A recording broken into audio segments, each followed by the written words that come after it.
जय श्री गणेश, नमस्कार। मैं आचार्य संजय द्विवेदी कर्क राशि का फरवरी 2022 का राशिफल लेकर आपके सम्मुख उपस्थित हूं। ये राशिफल कर्क लग्न के लोग अथवा कर्क राशि के लोग अवश्य देखें।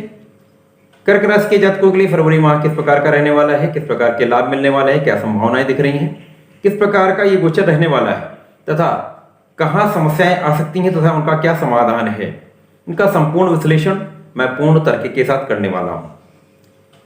यदि इस माह में ग्रहों की स्थितियां देखें, उसमें कर्क राशि के लिए जो पंचम भाव है वहां पर केतु विराजमान है।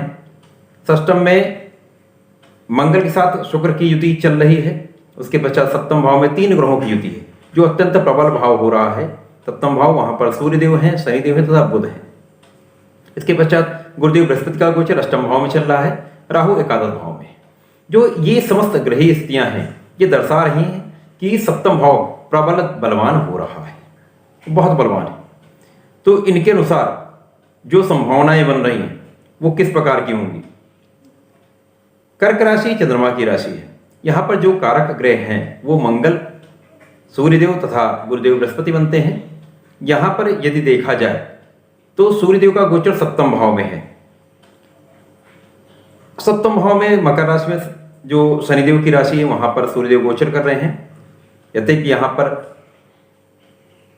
केंद्र में ये योग बन रहा है, साथ में बुध है, तो यहां पर केंद्र का बुधादित्य योग अत्यंत लाभ देने वाला निश्चित रूप से रहने वाला है। इसीलिए मैं कह रहा हूं ये बहुत प्रबल भाव हो रहा है। ये अचानक बहुत बड़ा लाभ कराने वाला ये भाव है।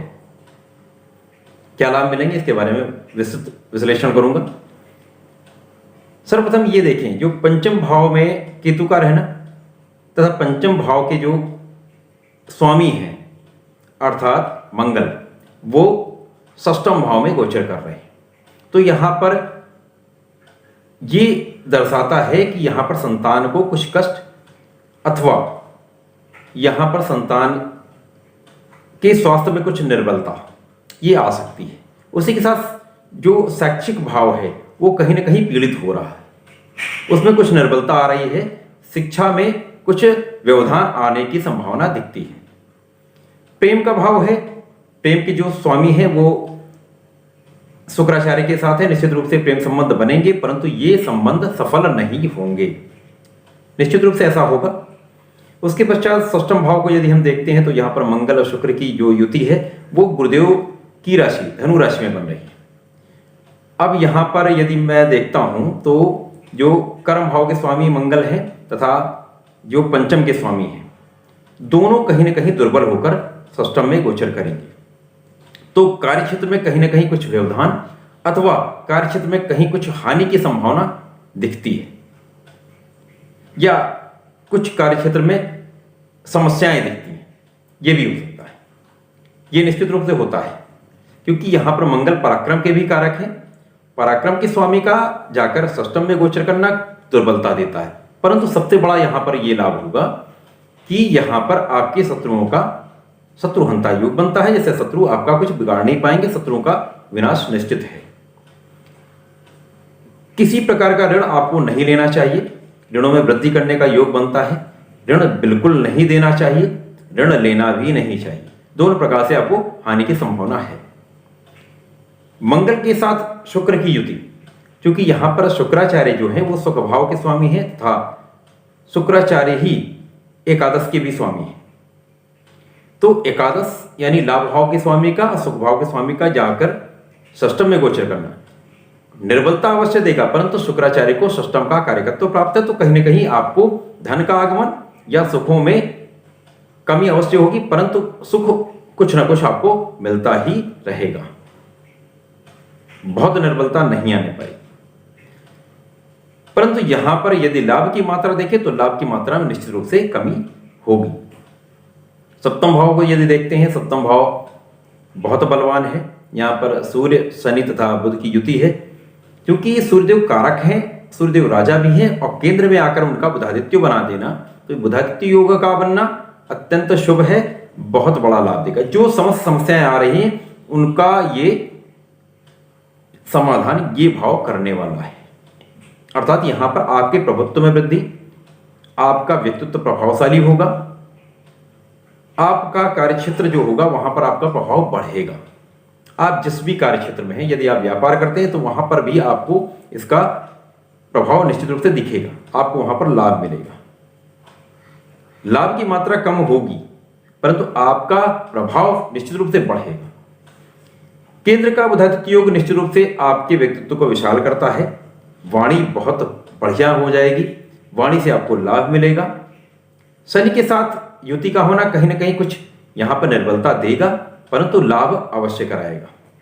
अब यहां पर शनिदेव की जो प्रथम दृष्टि है वो आपके भाग्य भाव पर होगी, भाग्य पे दृष्टि होगी। यहां पर गुरुदेव की राशि बनती है मीन राशि, तो निश्चित रूप से आपके भाग्य में कुछ वृद्धि होगी जिसके कारण आपकी समस्त समस्याएं बैलेंस होती जाएंगी, आपको उनका निराकरण भी मिलता जाएगा। उसके साथ ही साथ शनिदेव की दूसरी दृष्टि का प्रभाव आपके लग्न पे होगा, तो यहां पर आपका प्रभाव बढ़ेगा परंतु आपको आलस भी मिलेगा, यहां पर आपका आलस्य भी बढ़ेगा, तो इससे आपको बचना है। उसके पश्चात शनिदेव की जो तीसरी दृष्टि का प्रभाव है वो आपके सुख भाव पे होगा, तो यहां पर इस भाव में वृद्धि करेंगे परंतु यहां पर कहीं ना कहीं माता से दूरी अथवा माता के स्वास्थ्य में कुछ निर्बलता आती है, यहां पे सावधानी रखनी होगी। उसके पश्चात यदि देखा जाए तो गुरुदेव जो प्रबल कारक होते हैं कर्क राशि में, क्योंकि कर्क राशि उनकी उच्च राशि है, उसके स्वामी का आ जाकर अष्टम में गोचर करना, तो यहां पर कहीं ना कहीं आपके ज्ञान में कमी, आपकी विचारशीलता में कुछ कमी, आपके निर्णय में कुछ असमंजस की स्थिति ये बनती है। साथ ही आपके भाग्य के स्वामी भी हैं तो भाग्य को भी निर्बल करते हैं, परंतु यहां पर एक संयोग भी बनता है कि षष्टम के स्वामी का जाकर अष्टम में गोचर करना कहीं ना कहीं एक प्रकार का लाभ भी देता है, तो ये अचानक आपको पारिवारिक संपत्ति का लाभ करा सकते हैं, आपके पारिवारिक सदस्यों में वृद्धि करा सकते हैं अथवा अचानक कुछ धन का भी लाभ करा सकते हैं। ये पारिवारिक संपत्ति का लाभ होगा तो वहां से आपको धन का लाभ हो सकता है, तो ये स्थितियां बन रही हैं। यहां पर जो सबसे प्रबल स्थिति जो बन रही है उसमें मंगल, सूर्य तथा गुरु का आपस में मैत्री संबंध का होना तथा तात्कालिक मैत्री का होना आपको बल प्रदान करेगा और आप इन समस्याओं से मुक्ति पा लेंगे, साथ ही साथ आपको लाभ मिलने लगेगा। तो ये गोचर कर्क राशि के लिए अच्छा है। कार्यक्षेत्र में अथवा कुछ संतान पक्ष से ही अथवा शिक्षा में कुछ निर्बलता अवश्य आएगी, परंतु भाग्य का साथ आपको मिलेगा, तो भाग्य के सहारे आप आगे बढ़ेंगे। कार्यक्षेत्र में भी आपका प्रभाव बढ़ेगा, नौकरी में भी आपको पद का लाभ मिलेगा, परंतु सावधानी रखने की आवश्यकता निश्चित रूप से होगी। कर्क राशि के जातकों को नियमित रूप से श्री हरि की शरण में रहना चाहिए, उनके मंत्रों का जाप करना चाहिए। यदि ऐसा करते हैं तो निश्चित रूप से ये गोचर बहुत आसान, बहुत अच्छा रहने वाला है। प्रिय दर्शकों, इसी प्रकार की लाभान्वित करने वाली विषय वस्तु की प्राप्ति के लिए कृपया चैनल को सब्सक्राइब कर लें। अधिक से अधिक संख्या में सब्सक्राइब करेंगे तो मुझे भी सहयोग मिलेगा, अधिकतम लोगों तक ये लाभ पहुंचे, इसलिए शेयर करें, लाइक करें। धन्यवाद, नमस्कार।